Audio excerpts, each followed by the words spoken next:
Hi, guys. Welcome to week 4 of Yes. Christmas movie marathons. What's the theme after Christmas? We'll get back on that one. We're slowly approaching the 1 year anniversary.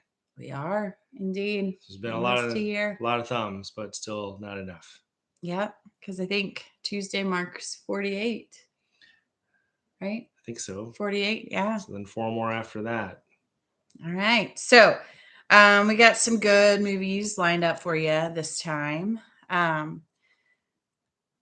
So let's see. The first one is Operation Christmas Drop from 2020.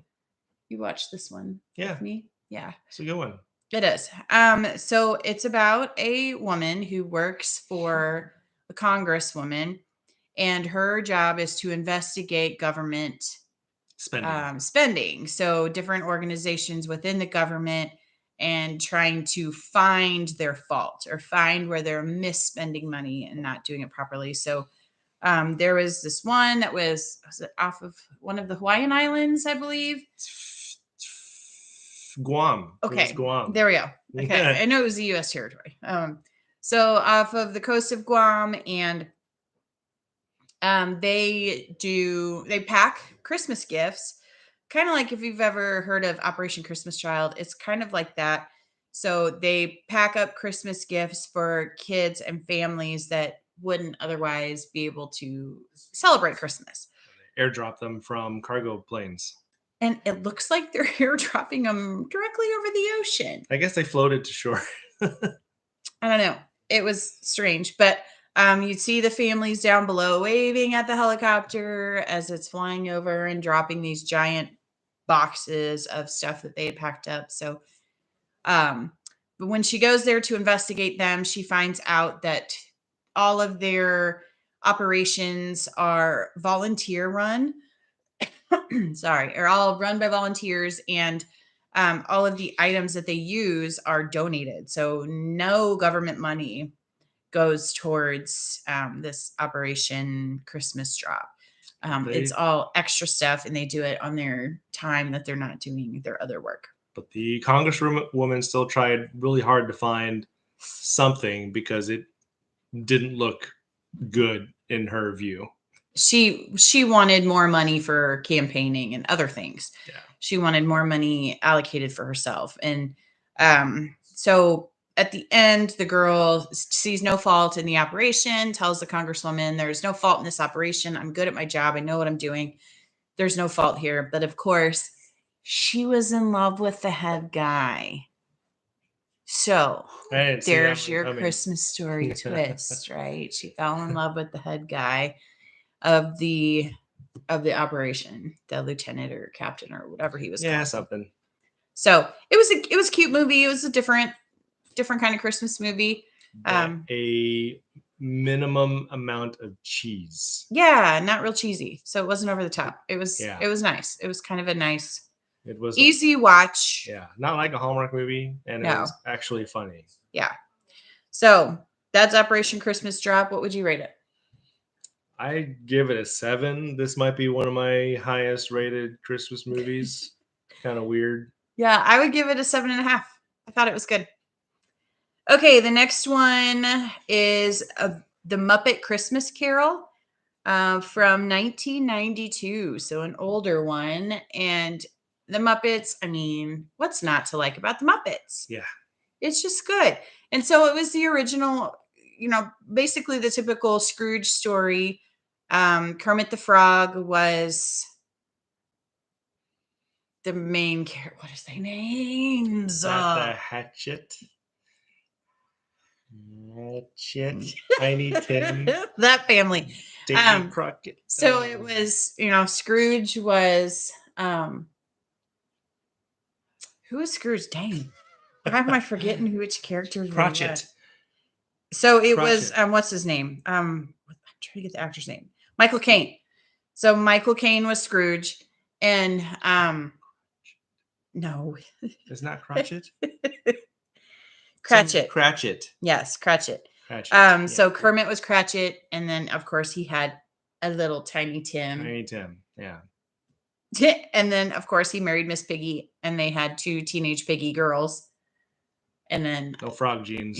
yes, a frog boy. The boy was Frog, and the girl was Okay. Piggies. So, I mean, it was, it was cute with Kermit and Miss Piggy getting together and having their kids. And then, it was, like I said, it was the typical Ebenezer Scrooge story, but with the Muppets. So, Was Kermit in Sesame Street? Was that where he would show up, no, or was they were it their own. They had their own okay? show because Yeah. they were different. Jim Henson was different from Okay. Sesame Street. So They're funny. they They're are really funny. They're cute. They're funny. They're puppets. I mean, It's got Beaker yeah, and the old guys. I can never remember their names. yeah. All the Muppets. Gonzo. So it was cute. I liked it. I liked it for the spin on it. I'd seen it before many, many, many years ago. Hadn't seen it recently. So it was kind of nice to jump back in and watch that one. It was a cute version. So what would you rate it? Hermit the Immaculate Frog. I'll give it a 6.5. Okay. I don't know. I love the Muppets. I give it a 7. I love the Muppets. They're just fun to watch. Yeah. All right. So that is the Muppet Christmas Carol. You're sick. Let's see. Next one was The Chronicles of Narnia, The Lion, the Witch, and the Wardrobe. So this wasn't all Christmas, but it does have a version of Santa in it. Yeah. Santa bearing weapons. So for us, that counts. And I like The Chronicles of Narnia. I particularly like The Lion, the Witch, and the Wardrobe. I like the story behind it and kind of the illustrations that it gives, and that good wins out in the end. So if you've never seen The Chronicles of Narnia, I would highly recommend it. It's way up there for me. I love the imaginative parts of it. I love the characters, how they're kind of mixed. So you've got centaurs, you've got these different fawns, different human-esque, human-like beings. And all of your split hooves creatures of the bad side.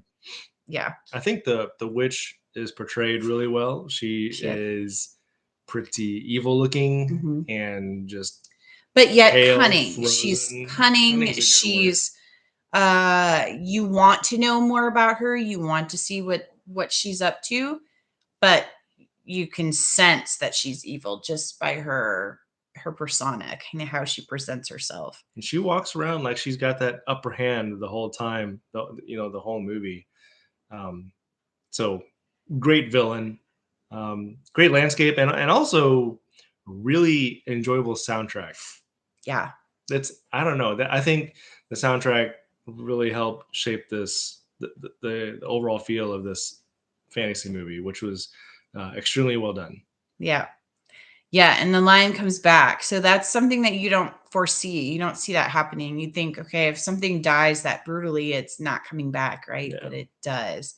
So it portrays a deeper story there. So if you know anything about C.S. Lewis, he's the author of that story. So friends with Tolkien, apparently. Yeah. So we went and watched his thing. We kind of told you guys about that last week, and it was pretty good. It was really neat to kind of hear his story. So if you've not seen or read a book by him, this would be a great one to start with. It's an easy read and it's a good story. So I'd recommend, if you like to read the book first and then watch the movie. Sometimes I'm a movie first, book later. This one in particular, I would say, is a book first, movie later story. So check it out if you like it. I give it a 9.5 out of 10. I love it. You copied my answer. Okay. 9.6. There you have it. High up there. Okay. And the next one is called Girlfriends of Christmas Past from 2016. I think I missed this one. So this one was cheesy. Yeah. It had the over-the-top cheese factor. I think you can tell the really cheesy movies with the soundtrack that they use. It just sounds cheap. Yeah. So it wasn't as bad as the one we gave a really bad review on last week. It was not that bad. This one was somewhat entertaining. It was basically about this girl who got broken up with, and she decides to kind of go after the guy. So she looks up the other ex-girlfriends of this guy. So this guy is kind of the kind of guy who will date you for a little bit, try to find something wrong with you, and then you're done. He gets rid of you right before a major holiday so he doesn't have to spend money on you. So that's kind of this kind of guy. So he's not a great guy. He deserves everything he gets from these women, but anyway, she digs up his ex-girlfriends, goes and they decide to try to sabotage his Christmas.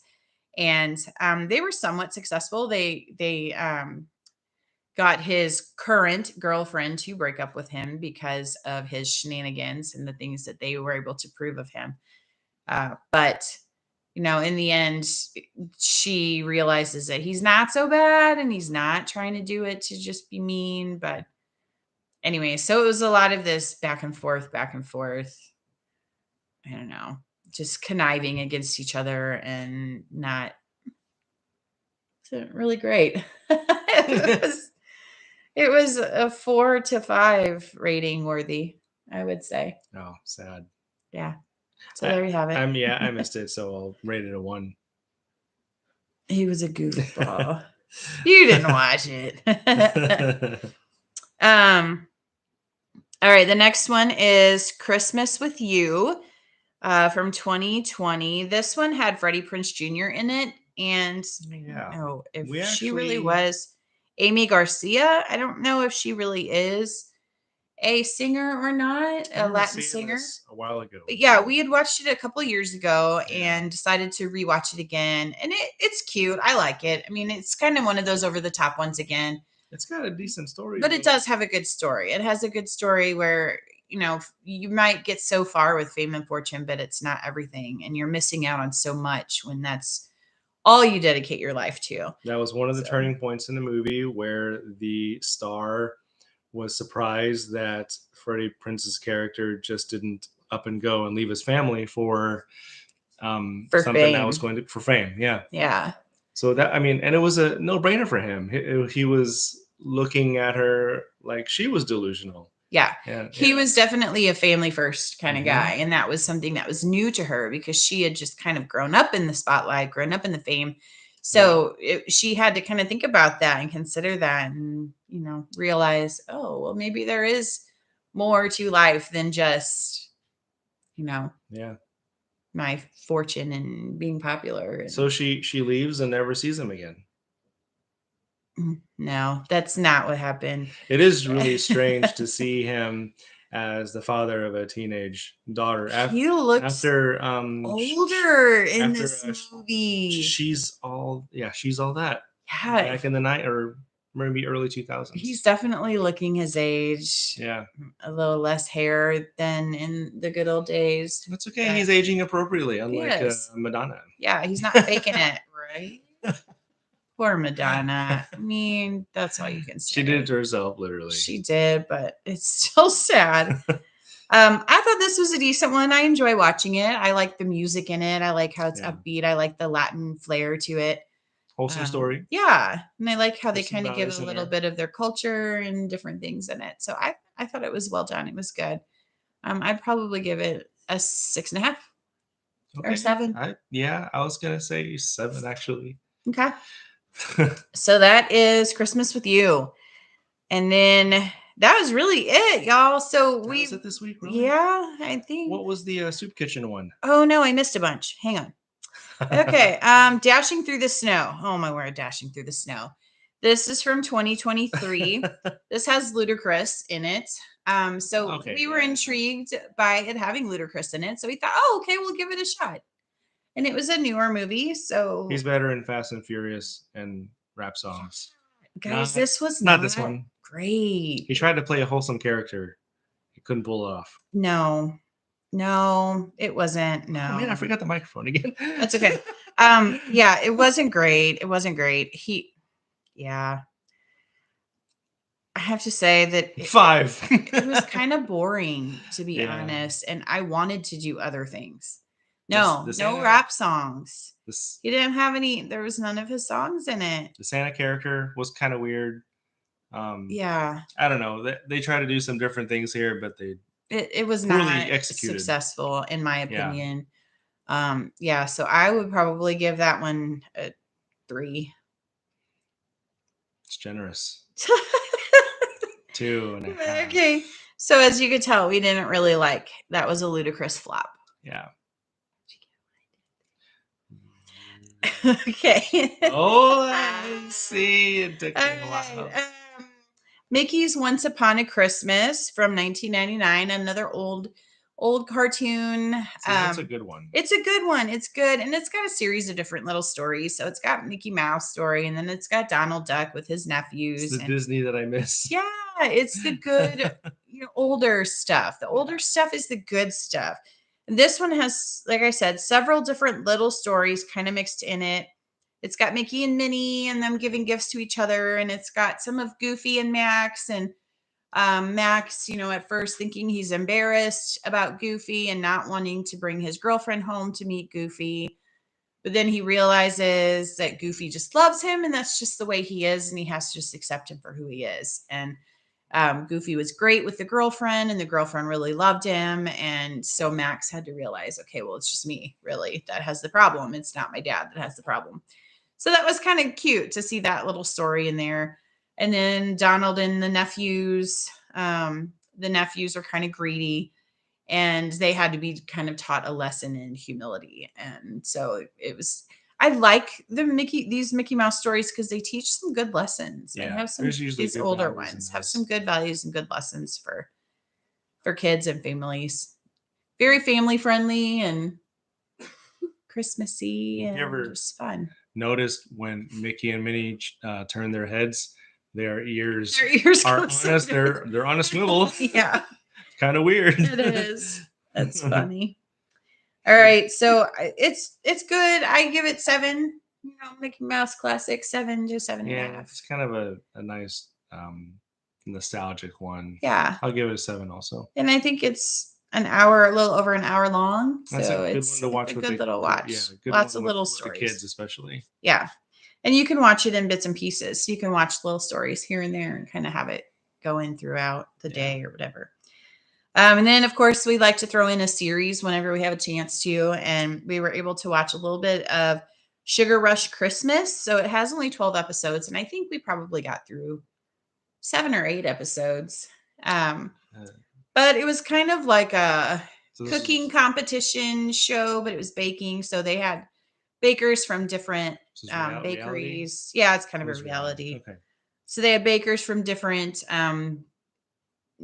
parts of the US and they came together and competed against each other. So it started with groups of I think 4 and then one was cut out each challenge until they got down to the winner and the winner got $10,000. So it was kind of that typical, but these were actually talented bakers. They're bakers that actually have shops and stuff. So it's kind of fun to watch those and not always the ones that are just terrible. It's kind of fun to watch the ones that do it for a living and can put out some pretty spectacular looking things. Yeah. There was still one.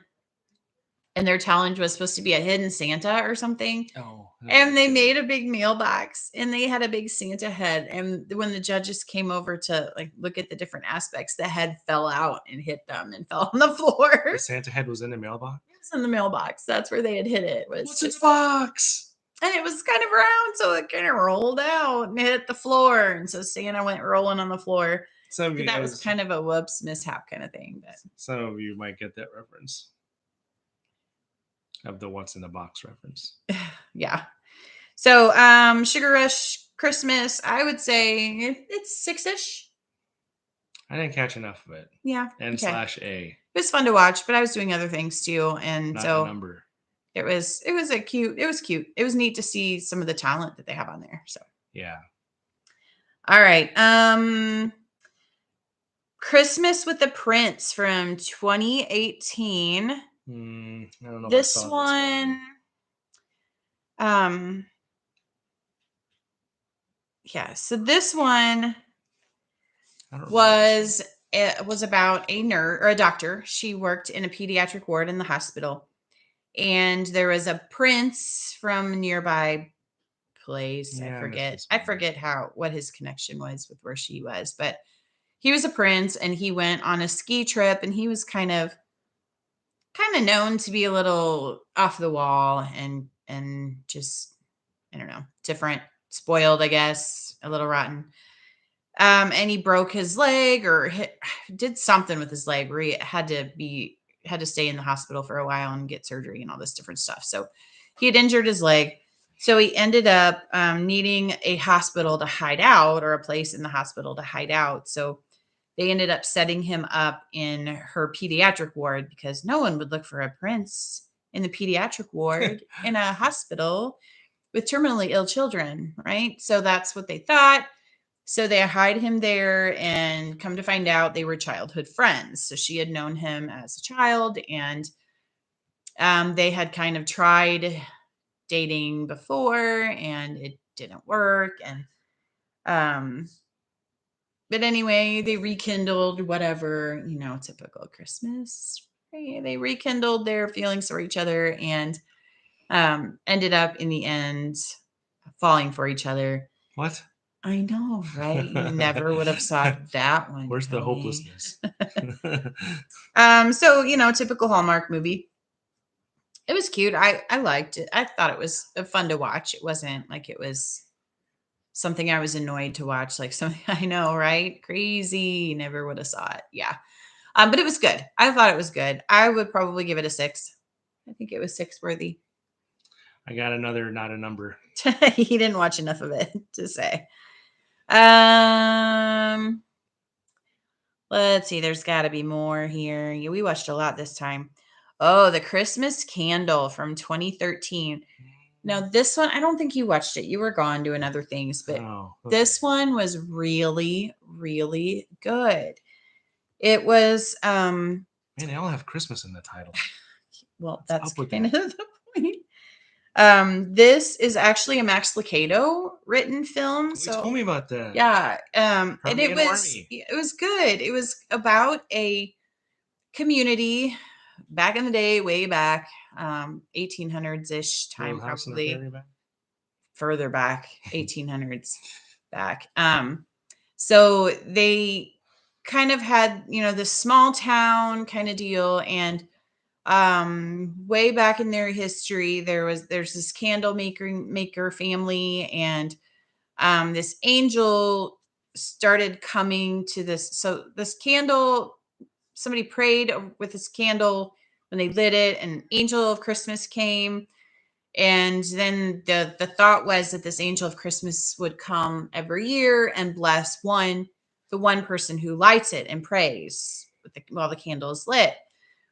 So every year, each of the families in need, which this town was just full of people who needed. And it was not a very rich town, and there was a lot going on, and a lot of sickness, and a lot of, I mean, this was back with the old diseases that we don't hear anything about or have been since renamed. I mean, it was way back. But they lost their minister. Their minister got ran out of town or died or something. I forget what they said had happened to him. So they needed a new minister. Well, this woman went and found this minister that she had heard preach, and he was a really good preacher. So she went and convinced him to come move to their little town and start preaching for them. Well, he finds out about this candle, this tradition with this candle, and says, "Oh, this is not what Christmas is about. This is not, you can't give people this false hope. Like, this is not true. This is not truth. This is not something I'm going to stand behind and support and talk about in my sermons." So, of course, the whole town stopped coming to his sermons. And so they were giving him lots of trouble. Well, he says, whatever this candle can do, if people are in need, I want to be one that goes and kind of helps meet that need. So kind of like a good Samaritan kind of person. So he was going around to each family and asking them, "What do you need? What was your prayer on your paper that you gave about the candle?" And then he was helping them. So some said, "Oh, we need a new roof on our house." Okay, great. So he started working and put a new roof. Some said they needed this or that. So he was helping all these different families in the community and kind of meeting that need for them. So then when it came time for them to get the candle, some of them are like, "Well, do we really even need the candle anymore? Because we kind of got our needs met." Were people helping the Yeah, so pastor? people started jumping in and helping the Okay, pastor. So it was nice. kind of becoming a community helping community effort. Okay. But the candle makers, they had this candle and they were still going to go about and give out the candle to one lucky family.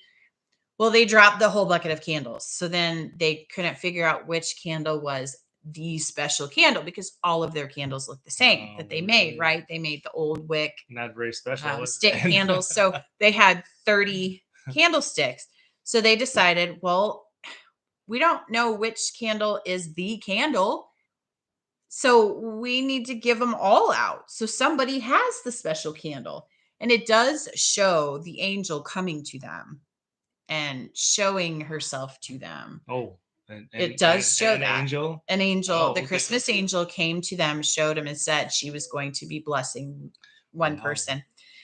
So they said, okay, well, we got to go give out. So they went and gave a candle out to every townsperson in the town. So there must have only been 30 families, right? Because they handed this out to everybody.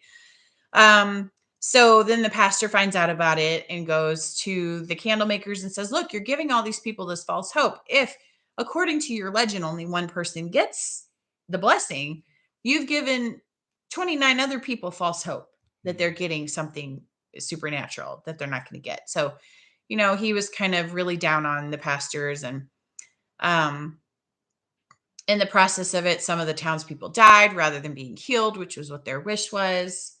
And so they thought, okay, well, maybe things aren't happening. Well, so then they had the sermon on Christmas, and he talks about, okay, well, how many of you got the candle? And so everybody in the congregation stands up, right? Because they had all gotten a candle. Only one of them is still special, right? And then they realized, oh, well, okay, so how did we all end up with the candle? So then they all kind of thought, but then one person spoke up and said, well, so, maybe I didn't have the special candle, but what I wished for, what I prayed for happened. And so all these people, one after one, said, what I prayed for happened. What I prayed for happened. What I prayed. Okay. So what they realized was it was not the candle that was blessing them. It was the power of prayer, and that they were praying and praying and praying as long as this candle lit. So they were spending all this time, and many people coming together and spending all this time in prayer. And that's what was actually That's cool. helping them. God was helping them and fixing the problems for them. So it was really good. It was a really good, solid story. Was Max Lucado a character or the writer? No, he's the writer. He's the writer. Yep. I've never seen any of these characters before. They were all different, new characters to me. Nobody I'd seen. But it was a great story, a great Christmas message in it. A lot of chances of hope, signs of hope. And I think that's what a lot of people need is they need hope. Yeah. They need that. If there's anything that you something learn bigger than them from zombie movies is the feeling of hopelessness. It's a really, really dark place to be. So of course he would take a good moment and turn it into a zombie. Well, people make sports analogies. I'll make horror movie analogies. Y'all. Hope. This is what I'm dealing with here. Okay, so I would give that. I said, I'm dealing with you. I would give the Christmas Candle a 9. I thought it was great. Cool. I thought it was a great story. It was good. Dear Santa from 2011. This one too. I think you saw most of it. It was about the woman who's this letter flew out of the mailbox and she got it. And it was from this little girl who was wishing for a mother for Christmas, right? She was wishing for a special person for her dad to make her dad happy and that she could have as a mother.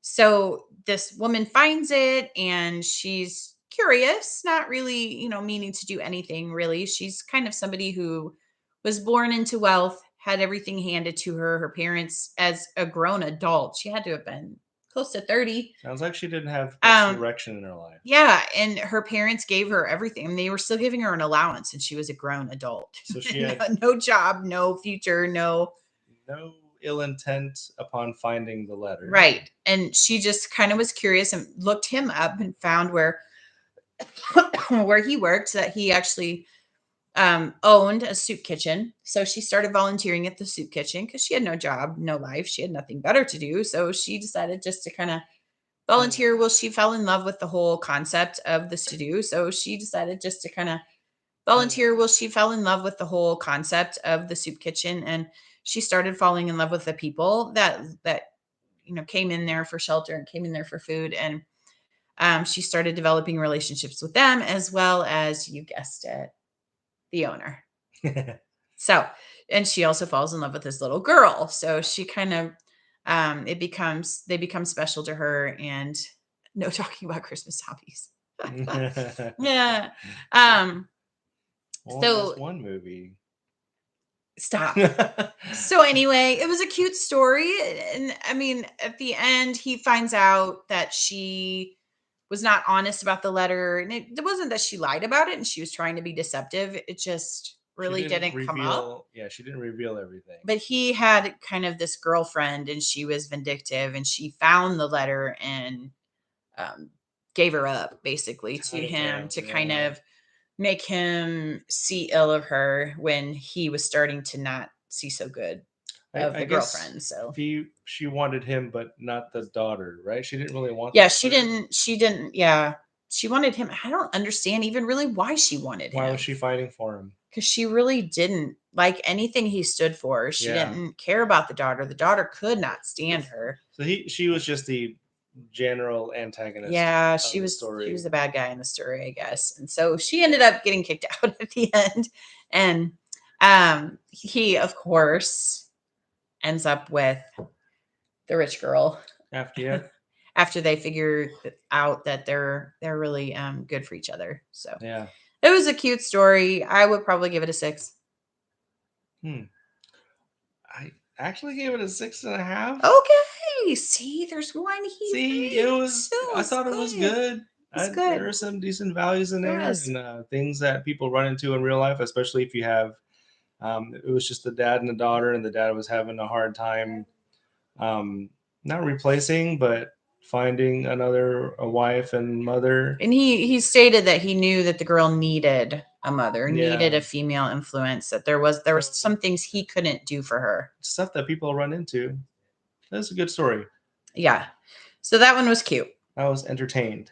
Yeah. The next one is Falling for Christmas from 2016.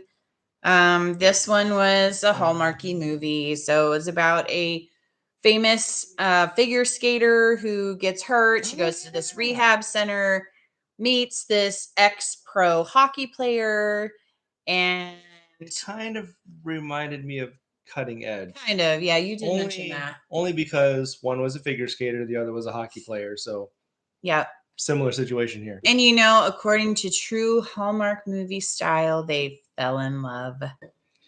It took time. It did take time. And there was quite a bit of story. And he had a kid also. And his wife passed away. Yep. So they ended up finding out that they were compatible and really good for each other. And they kind of understood each other because they were both pros that were getting older and were getting injured and weren't able to kind of bounce back like they used to when they were younger. So she goes and she wins at nationals, qualifies for worlds, but she got gold at nationals and says, I'm done.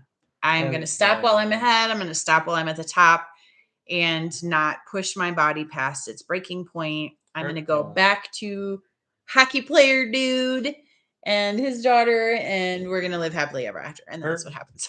Her coach was kind of the thorn in the story. He was in it just to say that he was annoying. Just to say that he coached a champion. And that's all. He didn't really care about her. Yeah, he was annoying. He was definitely annoying. So this one I would give a 6 also, probably. It was 6.5. Okay. See. He may be starting to turn and like these Christmas movies. Nope. Next week's zombie movies. Stop it. No. Friday Faves is a zombie movie. Check out Friday Faves. But that's not what we're reviewing next month. Don't worry, y'all. Don't worry. I got something better for you. And then the next thing, we decided to dig up some more older cartoons. So Christmas cartoons, there are 14 Christmas cartoon classics, 2 hours of holiday cartoons. And you guys, these were the old, like flip the page for the different motions kind of cartoons. So it's kind of fun to go back and watch those. My girls, they kept watching it, even though they said, Mom, these are really old. This is really old. Why are these characters moving so slow? So it's kind of neat to introduce them and kind of show them how cartoons used to be made before they all became computer generated designs. So Real pit orchestra playing the music. yeah. Yeah. So this one, it says it's from 2016, but I think that's when they compilated all of these together. That's not when these were originally done. I think these were much farther back Maybe than Snow that. White era, maybe. Yeah, so maybe Yeah. 50s, 60s time frame. But they were good. I don't know if I would really rate them. We didn't watch all of them, but it was kind of fun to go back There's classics. and watch these classics. Yeah, the Rudolph story and all of that in the turn page style cartooning. So Yeah. fun to go back and watch. I would highly recommend, taking at least 30 minutes and going back and doing that. All right, I think that's actually it this time. Okay. And then our movie for Tuesday is going to be an old classic from the 80s. We're not going to say what it is, but it's came out in the 80s. So check it out on Tuesday and let us know. I already forgot what it was. No, you didn't. We just watched it tonight. Okay, now I remember. Okay, yeah. I remember now. So it's what we chose for our family movie night this year. We do it every year on Christmas Eve. Stop. Stop. What? Just give it away. Don't give it away. I was just humming the We'll song. come back on Tuesday because they'll already know. What was I? Okay. So come back on Tuesday and I'm going to give you a 2. Oh, you gonna rate me? Yes. You can't rate me. Okay. Anyway, I guess I'll keep you a higher rating for now, but 3. it's dwindling. All right, you guys. Well, that's all we have for you this time. Thanks for tuning in or going back and watching. If you jumped back on and watched it later, give us a comment. Let us know that you watched it and what you thought. If you found a movie from our reviews that you decided to go check out, we'd love to hear what you have to say. And if you agree with us on how we rated the movies. So thanks for tuning in, and we will keep you posted. We'll probably on Tuesday kind of give you an update of what we are going to be watching in January, what our theme will be for January. So We'll catch you tune then. in on Tuesday. Yep. And Friday. Don't forget about Friday's videos. Yeah, check those out. Those are all him. He does those. She's going to be contributing soon. Yeah, but I haven't yet. So I will. But check us out. Thanks, guys. See you next time. Merry Christmas. Happy Year. We're just. I mean, it's going to be Happy New Year.